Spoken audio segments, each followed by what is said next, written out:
I want to introduce Mike and Long to you. They run a brokerage called Realty Group in Minnesota. They've got over 450 agents. They're amazing, and we are actually partners on a Facebook group called the Indie Broker Network, where we have over 1,000 independent broker owners and managers participate in conversations and educate each other and help each other lift. So if you guys could give these guys a round of applause, Mike and Long. It's amazing. I'm the reason. Everybody Oh, man. I'm exhausted, barely breathing, holding on to what I be. Where's the thing? Where's the clicker? I don't see it. Oh, there it is. There we go. We got it. We're good now. Hey everybody, my name is Mike Bernier, my partner Long Doan. As David said, we're from Minneapolis, Minnesota. We'll be talking to you today about running your business like a business and thinking like a CEO. So we're going to be kind of piggybacking off some of what Johnny Moe was talking about, but that's okay. Now, I want to give you a little bit of background about us. I started 20 years ago in this business as a solo agent. I've been a solo agent, a top producing solo agent, top half of 1% in my state solo agent, a team leader, top producing team leader, doing 300 transactions with 10 people. Now a top producing broker, fastest growing brokerage in our state, and #1 independent, #5 overall. So we are very good at building businesses and scaling. So that's what we want to share with you today. What we also want to share with you is that we were in your shoes not too long ago. I mean, everybody here, of course, we're going to be biased, but this is the presentation you want to be at because you guys are all CEO of your own company. We all know about the cash flow quadrant, right? 70% of all American people are employees. And if you're on the team, you might think you're an employee, but you're not because 20% of people in America are self-employed. So all of us here are self-employed real estate agent, right? And only about 10% actually move to being a business owner. So that's what we want to do is help you guys think and act like business owners because at the end of the day, that's what you guys are doing. And what's crazy about what I'm seeing in this room is we're from Minnesota. We have less than 20,000 licensed agents in the entire state of Minnesota. In Miami alone, you guys got more than 40,000. And I look at the lineup of all the people here, I'm like, man, I would come to see one of those speakers and there's not even less than 400 people here. So because you are here, this is why you're going to be at this top of this thing here, which is the investor. You guys are all going to learn to have residual income, and something we're going to share with you guys about today. So one thing too, before we move on from the cash flow quadrant, it dawned on me when somebody told me years ago that I need to run my business like a business. I'm like, that's it. That's the answer. I need to run my business like a business. But then I sat back for a minute and said, I don't even know what that means. So I want to give you guys a little bit of a clue. If you're self-employed, conducting business, that's different than being a business owner running a business. So we're going to be talking about that. So understanding 4 roles that are key and essential to running a business. Technician, Johnny touched a little bit on this, but technicians generally are your admin, your tech staff, your logistics, your listing coordinators, your transaction coordinators. Your revenue generators, that's you guys, right? Your agents, ISA, recruiters, the rainmakers. You guys are rainmakers, that's what you do. Managers. The managers manage the technicians and even coach the revenue generators. And by the way, if you're a revenue generator, do you find it difficult to move into a manager position? Have you ever tried that? Or if you're a revenue generator, how many of you guys love paperwork? You just love sitting around doing paperwork all day, right? You guys are agents, you don't love doing that, but we're kind of stuck in that role. But then we got the CEO, the visionary, the profit protector, the one that manages the overall operations and resources of the company, the one that creates the systems. Those 4 stages, if you guys really think about it, you're actually the CEO from the beginning. You just happen to also play the role of a technician first because until you bring in income, you can't move to the next level. But there are 3 stages in growth for any businesses, and that's you study everywhere, you're going to know. Very first one is infancy. When you first got your real estate license, I don't know about you guys, in my state, it's 90-hour classes. We passed a couple tests.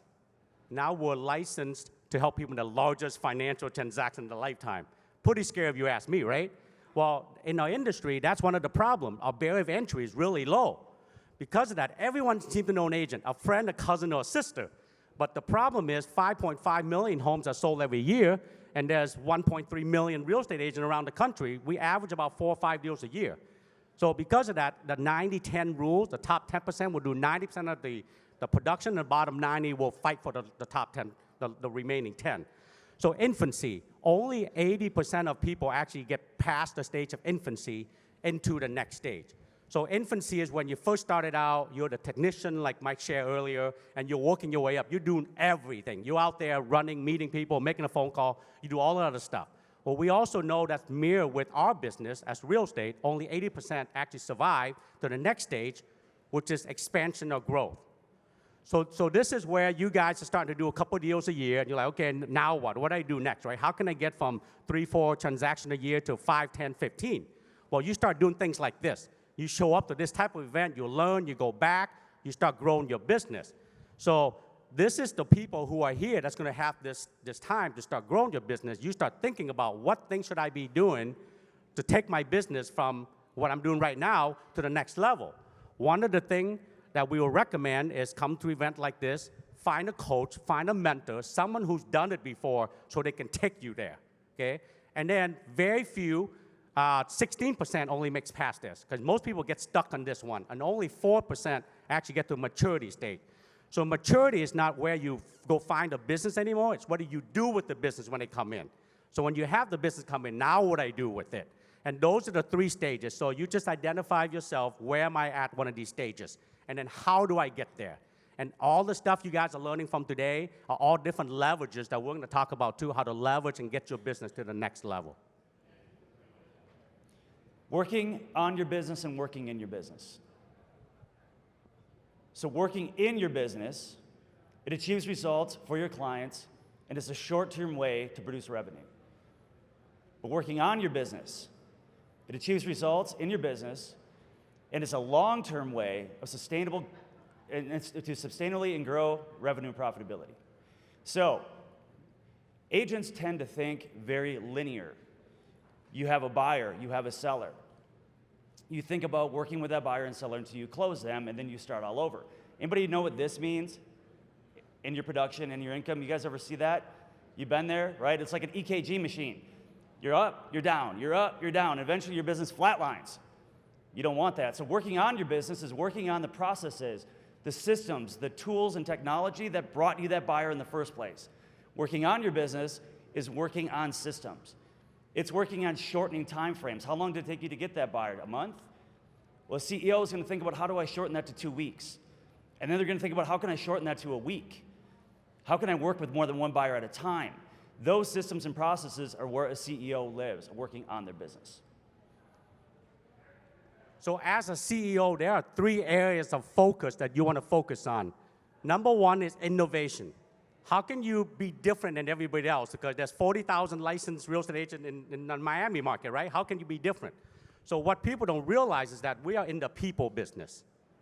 The people business. You're not in a real estate business. You just happen to help people buy and sell home. You're in the people business, so be innovative, be different than everybody else. You know, there's a book that Mike and I have read and we share all the time called The 7 Different Styles of Success. Okay? It's based on your personality. We're in the people business. It's all based on personalities. So for example, it's my 27th year in the business. I've cold called and I door knocked before. I'm pretty good at it, but I hate doing it. I don't know about how many people love doing that, okay? I didn't like it that much. It's what we call the hunter style. Only 8.3% of the population are hunters, because over thousands of years we evolved. We don't need to hunt anymore. If you want steak, fish, vegetable, you go to the grocery store, nicely clean and wrapper. You don't have to go on a 3-day hunt. I prefer to cultivate a relationship with my friends, family, sphere of influence. We call that the farmer style. Then you got the expert style, first-time home buyer, investor, luxury home, lake home, condo. For you guys, ocean fund. For us from Minnesota, lake home, right?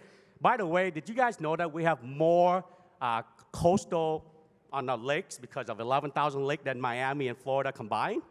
That's pretty crazy, right? That's a tidbit from 2 guys from Minnesota.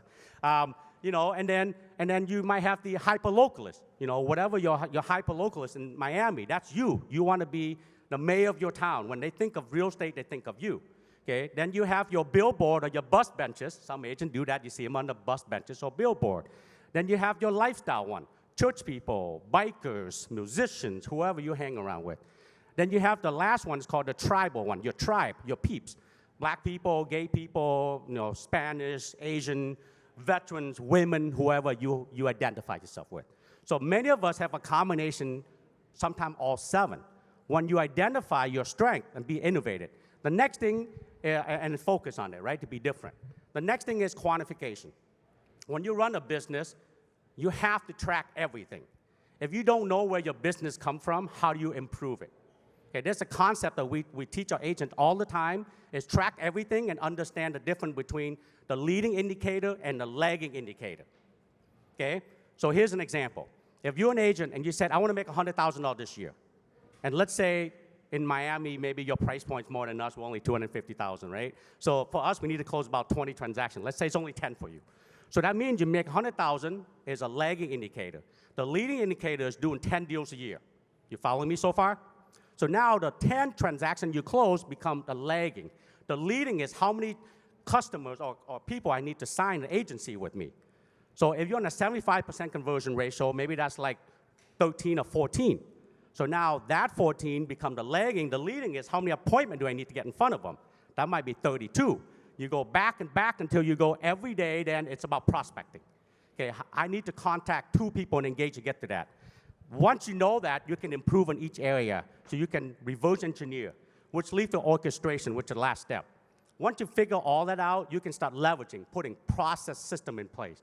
Because system run business, people run system. Mike touched on that a little bit earlier. You don't have systems set up, you don't really know where your business is coming from and where you're weak and where you're strong to improve. So when the down market is here, you're going to kill it where other people are going to struggle. So I want to touch on one thing too on orchestration. Anybody find that information's hard to find today?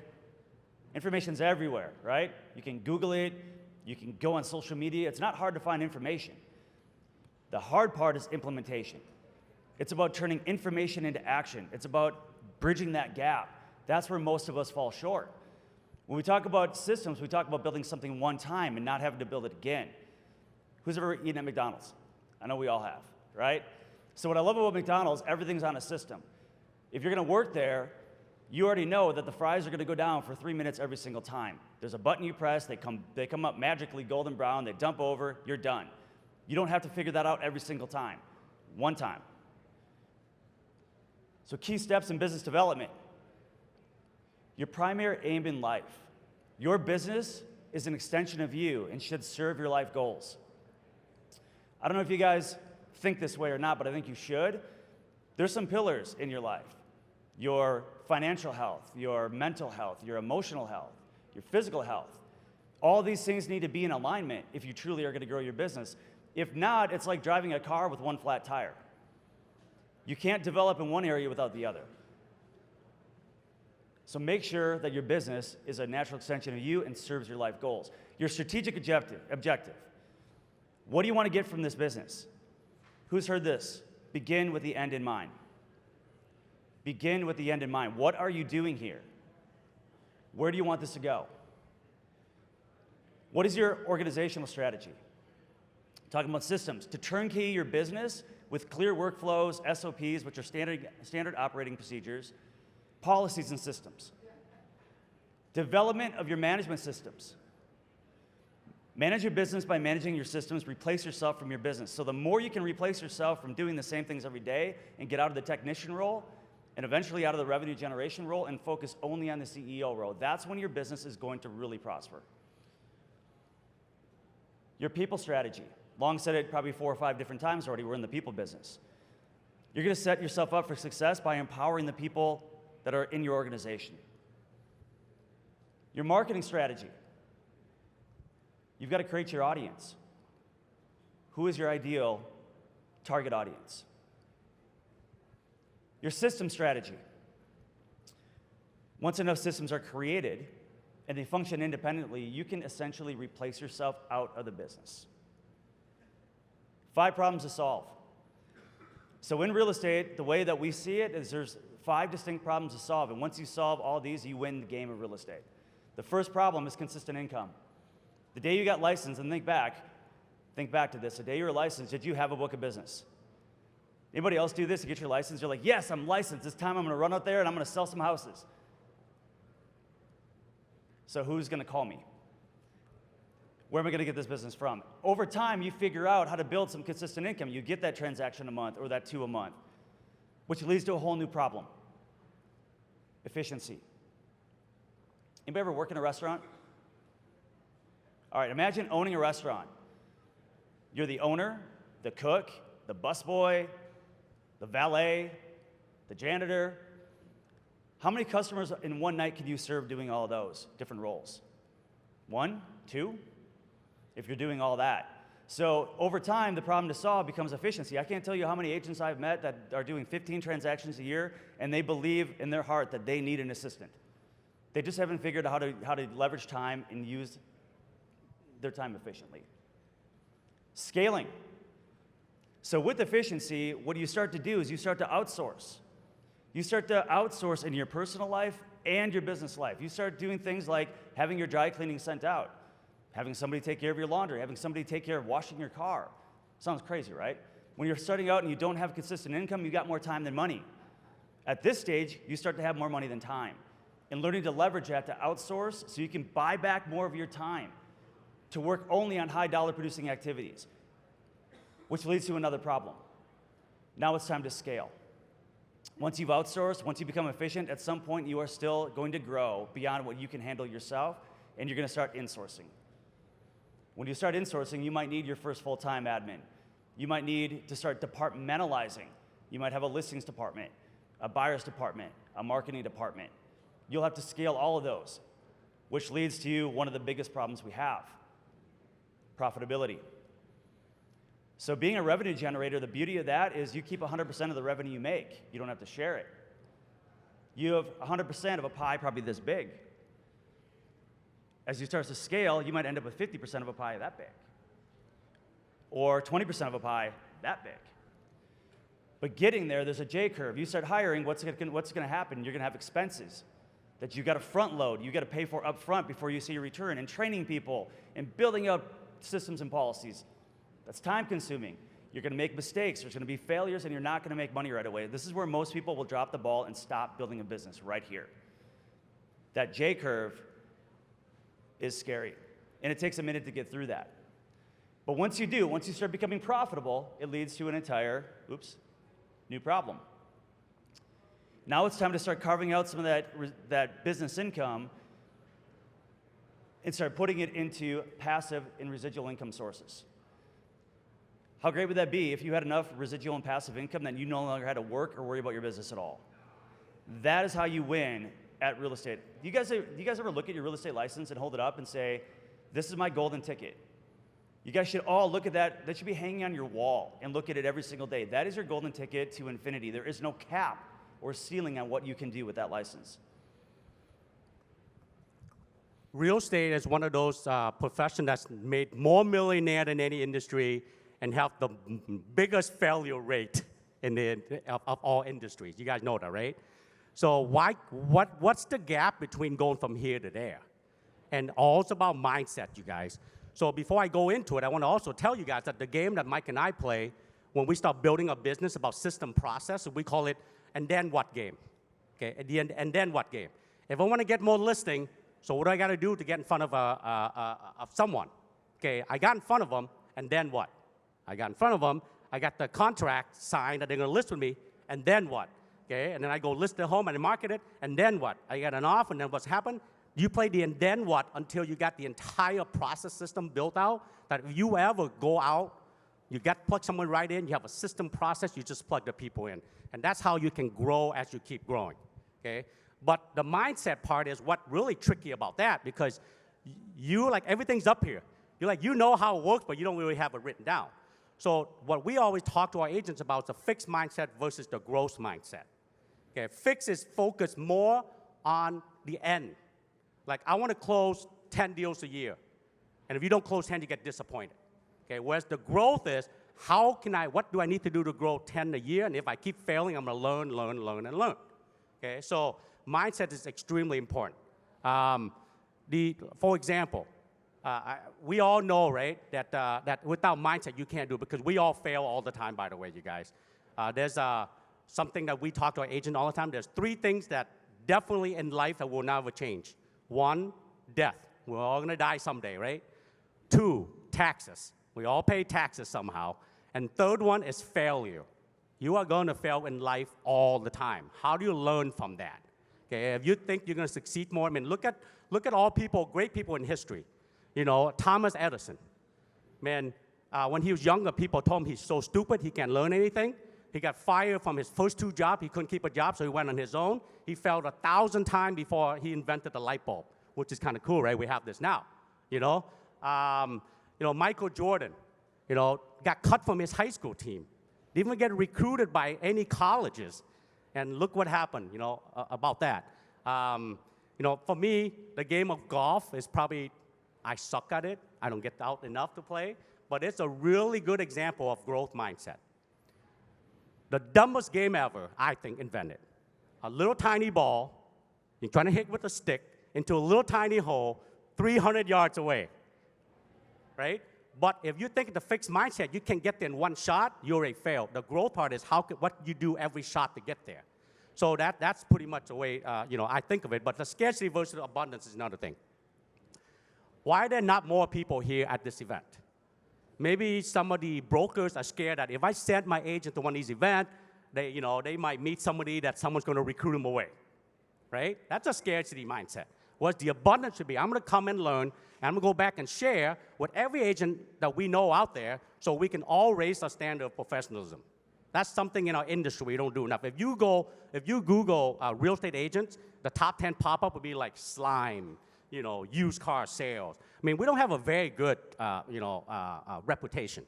So why are we having the fixed mindset versus the growth mindset? So that's something that I highly recommend you guys. I don't care everything that you've learned here about how to do a lot of this stuff. You won't execute it until you do this first.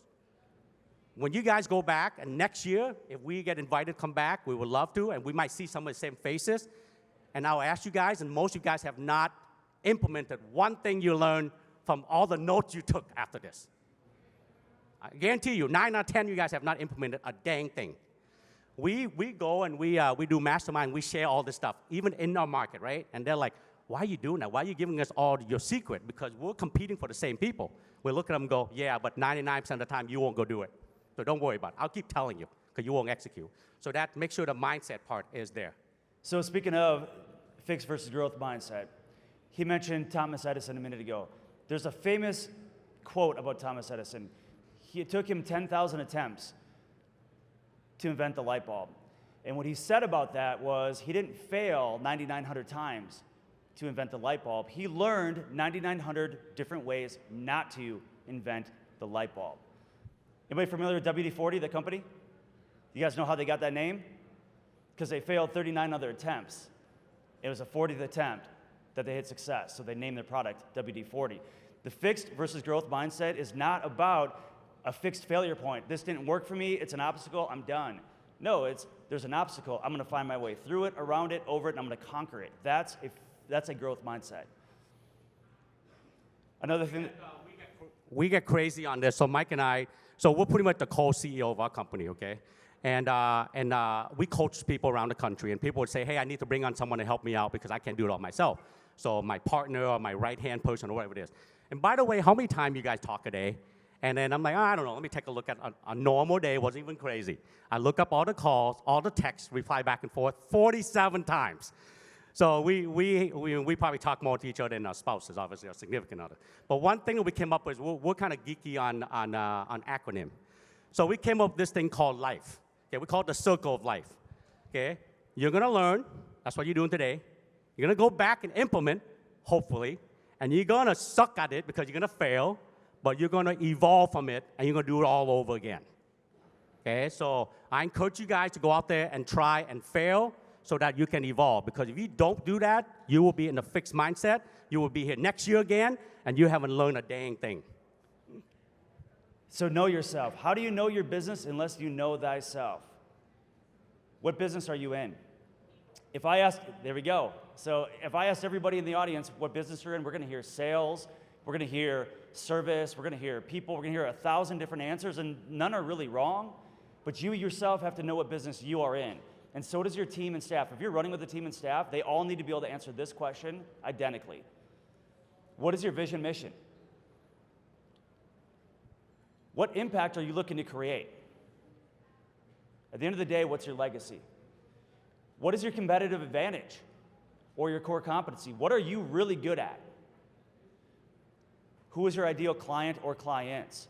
Is it first-time home buyers? Is it luxury, seniors, move up, move down, whatever it is? You can't be all things to all people. You need to know what you specialize in. What is your ideal client value? Do you know or have you asked them? And what I mean by that is, are you assuming or have you actually asked your clients what they truly value?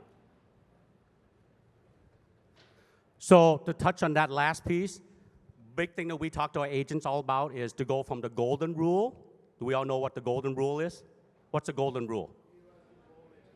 That's right? There it the is. golden rule you see out there is that, treat others as you want to be treated, right? Well, that doesn't work in the people business. You got to go to the platinum rule, which is treat others as they want to be treated. So the last thing that Mike has on there is that go find out what they value. Just because you sell the most real estate in your market, that's not what they're looking for. Maybe they're more like, I want to hang out with somebody I like. Maybe I prefer to work with a lady instead of guys. Whatever the case may be, make sure you learn that. But back to this, begin with the end in mind. Okay, so take a 30,000-foot view and go sit down and go, hey, what's my goal? What do I want to do? One of our newest agent came to us, brand new agent in the industry. I use this story all the time. She came and said, hey, I want to make $100,000 this year.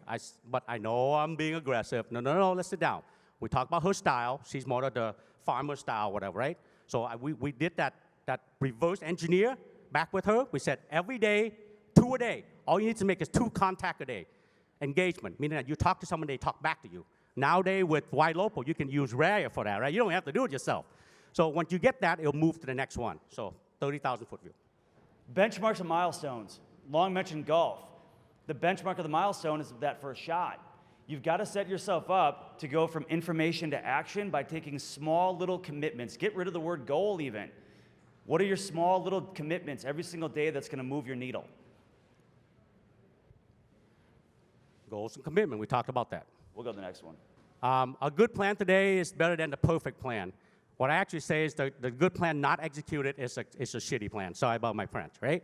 If you have this greatest plan that you're going to think up, or if you don't go do it, it doesn't matter anyway. And think about it. Who's had this happen?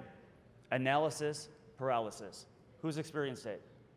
You sit there and overthink until it's too late and the idea dies. Just get out there and throw it out there. If I had more time, I'd tell this story. There's a great story I heard recently about this. You know what I'm going to do anyway? I think it's relevant. So 2 different test groups making pottery. Group A, their task was to make 50 pots in a day, quantity. Group B had a different task. They were to make 1 pot, but it was supposed to be the perfect pot. What happened at the end of it all is the quantity group, they learned. Their first one sucked. So did their second one. By the time they got to the end, they dialed it in. The test group B, that was supposed to make the perfect pot, guess what happened? It came out imperfect. Why? Because you're going to learn through implementation. You don't have to have a perfect plan. You have to take action. Track and improve, guys. So if you can track all different steps, and then you learn to get improved. If your conversion ratio is a little bit better, if your contact better, you improve 5%, we call it the 1 degree of adjustment. If you adjust a little bit and improve 5% in each area, you will double, triple your business. So if you're not tracking where your lead source coming from, where your business going, one thing I'll touch real fast on is have 2 columns. When you guys go home, look at the last 30 days or 60 days. You might be very organized, it's on your calendar already. Put 2 different columns. One what we call income producing activity and production activity. You're going to see probably an 80-20 rule. Only 20% of your time is spent on what you call income producing activity. Go meeting people, go do a presentation. And 80% is processing file, doing all the stuff. How we help our agent, our company, we average 104% increase in business. They join us, we double their business. All we did was tweak that. Go 40% here, 60 here, or flip that. And that's one thing you need to do. All right, so tips for growth. Keep it simple. Complexity kills growth. Keep your workflow simple. Leverage is the new hustle, okay? You leverage with time, money, system, and people. So go back and make sure you want to be the laziest person ever. Find someone to do everything for you. Every task you have, how can I get someone to do this for me? So this is super important, guys. Leverage is going to be the way that you start to really grow your business. We're running out of time, so we're gonna do this fast. People will make or break your business. Identify your champions and develop them. SWOT, strength, weakness, opportunity, threat. So go Google it. You guys are gonna know. You should be doing this for all of your business. We meet once a year for 2 days, and we go over that for our company. If you haven't done a SWOT on your business, you need to. What is your strengths? What are your weaknesses, your opportunities, and threats? And if you don't know them, you will deep dive on them to figure them out, and you should do it every year because they will change on you. And culture, culture. We're in a people business, so there's 3 things you should always know why people are with you. 1 is they want to feel safe. They want to know you're going to take care of them. You're not going to screw them. 2 is they want to be connected to you, which is why people will work with you because they like you and trust you. And the 3rd one is they have to have a shared future with you. You're going to be there to help them find a perfect home, not because how much commission you're going to make. So when they get that from you, they'll work with you. Last, there's no shortcuts to scaling. Cutting corners will cost you. And remember, practice this acronym. Don't repeat yourself. DRY. Build it, let it run, manage it, but once you have to do something once, build a system around it. Thank you, everybody. Thanks, everybody. It's our time.